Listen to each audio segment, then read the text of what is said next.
sekalian, orang yang memiliki akal yang cerdas, mohon maaf, akal yang sehat maksudnya, nggak mesti cerdas, akal yang sehat, dia pasti meyakini bahkan bergantung kepada satu zat yang dia yakini maha segalanya. Itu pasti. Orang yang akalnya sehat, dia akan meyakini adanya zat yang mengatur ini semua. Yang akalnya sehat, ya. Makanya orang-orang yang tidak meyakini keberadaan Tuhan, itu ya karena akalnya nggak sehat. Walaupun dia mungkin ilmuwan, ada kesalahan di dalam pola pikirnya dalam bab ini. Ada beberapa kita baca, ada beberapa ilmuwan dia apa bahasanya itu, ateisme, ya, ateis, komunis ya kalau Indonesia, nggak mempercayai Tuhan, seperti Stephen Hawking, itu ilmuwan mutaakhir ya, maksudnya ilmuwan sains. Dia nggak meyakini adanya Tuhan, padahal orang pinter. Nah, bukan berarti kita katakan dia pinter dalam bab sains dia pinter, tapi dalam bab akidah ada yang salah di dalam akalnya itu.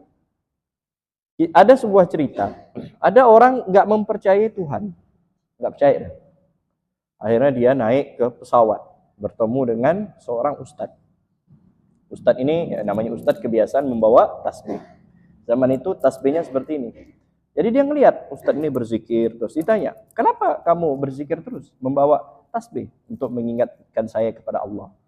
Dengan berzikir ini hati saya menjadi tenang. Alladzina amanu wa tatma'innu qulubuhum bizikrillah, ala bizikrillah tatma'innul qulub. Orang-orang yang beriman dan hatinya tenang itu dengan zikir kepada Allah. Ala, ketahuilah dengan zikir kepada Allah tatma'innul qulub, hati menjadi tenang. Orang yang galau-galau tuh yakin anak nggak pernah zikir. Itu aja udah. Yang galau-galau, yang sumpek-sumpek, apalagi anak muda ya kan, nggak pernah zikir. Coba kalau perbanyak zikir, nggak pernah galau. Jadi ustadz ini dia berzikir terus. Karena dia mau naik pesawat, minta pertolongan, minta keselamatan, diketawain. Ah, nggak ada Tuhan itu, ini bla bla bla bla bla, mampot ya, bohong ya. Akhirnya dia naik pesawat, kebetulan dia duduk bersampingan. Tiba-tiba di atas pesawat tuh ada, biasa pesawat tuh ada trouble gitu kan, mungkin apa cuaca dan sebagainya. Jadi menyebabkan pesawatnya itu nggak stabil, hampir jatuh, sehingga keluar oksigen. Biasa kok pesawat ada oksigennya.